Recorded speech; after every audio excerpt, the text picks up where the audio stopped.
बच्चे किसी भी राष्ट्र की सबसे बड़ी संपत्ति हैं। आज के बच्चे ही कल सुयोग्य नागरिक के रूप में देश और समाज का प्रतिनिधित्व करेंगे। बच्चों में विकास की अनंत संभावनाएं छिपी होती हैं और इन संभावनाओं को साकार करने में अहम भूमिका शिक्षा निभाती है। सच्चे अर्थों में शिक्षा ही जीवन में सफल होने की सबसे महत्वपूर्ण कुंजी है। नमस्कार, स्वागत है आपका हमारे इस खास कार्यक्रम कानून की पाठशाला में। मैं हूं नरेंद्र सिंह और आज के एपिसोड में बात करेंगे शिक्षा का अधिकार अधिनियम 2009 की।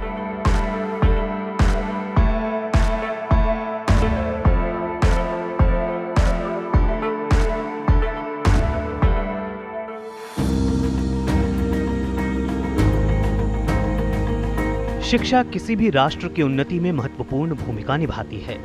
एक उन्नत और प्रगतिशील समाज का निर्माण बच्चों को अच्छी शिक्षा की बुनियाद पर ही किया जा सकता है। सरकार इन्हीं विचारों को लेकर आगे बढ़ी और 2009 में शिक्षा का अधिकार अधिनियम संसद में पारित किया गया। इस कानून के प्रावधानों में कहा गया है कि कोई भी स्कूल किसी छात्र को दाखिला देने से मना नहीं कर सकता और सभी स्कूलों के पास प्रशिक्षित अध्यापक होने चाहिए। अगर किसी स्कूल के पास प्रशिक्षित अध्यापक नहीं है तो उसे 3 साल के अंदर इसकी व्यवस्था करनी होगी। इस कानून के अनुसार स्कूलों के पास पर्याप्त संख्या में टीचर, खेल का मैदान और ढांचागत सुविधाओं का होना जरूरी है। शिक्षा का अधिकार अधिनियम 6 से 14 साल की उम्र के हर बच्चे को निःशुल्क और अनिवार्य शिक्षा का अधिकार देता है।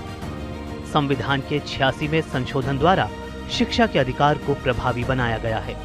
इसके साथ ही सरकारी स्कूल सभी बच्चों को मुफ्त शिक्षा उपलब्ध कराएंगे और स्कूलों के प्रबंधन का काम स्कूल प्रबंध समितियों द्वारा किया जाएगा।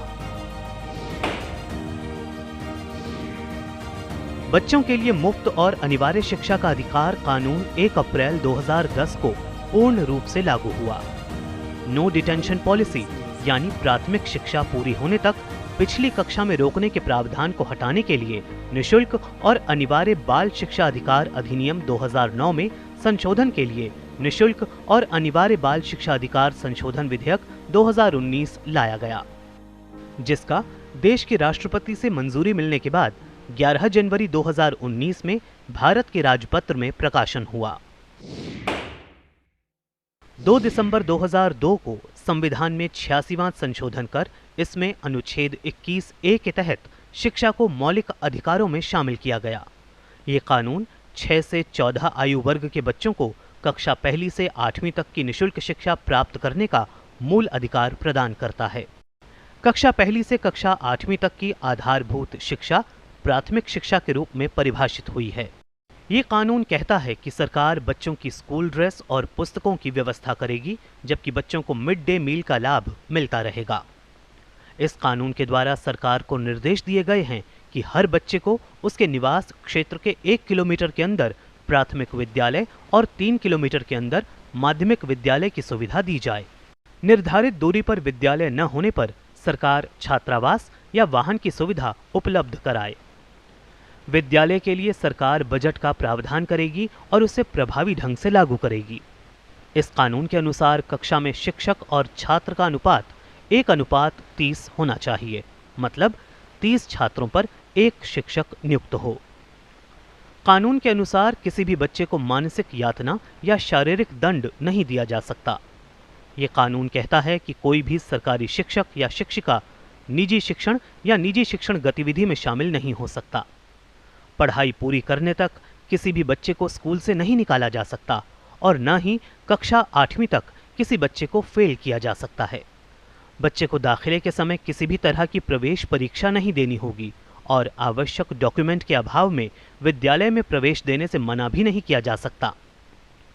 RTE कानून में शिक्षा से संबंधित शिकायत के दायरे के लिए पंचायत, क्लस्टर संसाधन केंद्र, तहसील, पंचायत और जिला प्राथमिक शिक्षा अधिकारी की नियुक्ति करने का प्रावधान किया गया है। एक पौधे को फलदार पेड़ बनाने में जितना मिट्टी और पानी का महत्व है, उतना ही निर्णायक महत्व आज के समय में किसी व्यक्ति के जीवन में शिक्षा का भी है। शिक्षा न सिर्फ हमारे ज्ञान, कौशल और योग्यता को बढ़ाने में सहायक होती है, साथ ही व्यक्ति के व्यक्तित्व को भी निखारती है। शिक्षा के सहयोग से ही हमारा दृष्टिकोण देश, समाज और संपूर्ण मानवता के लिए सकारात्मक बनता है।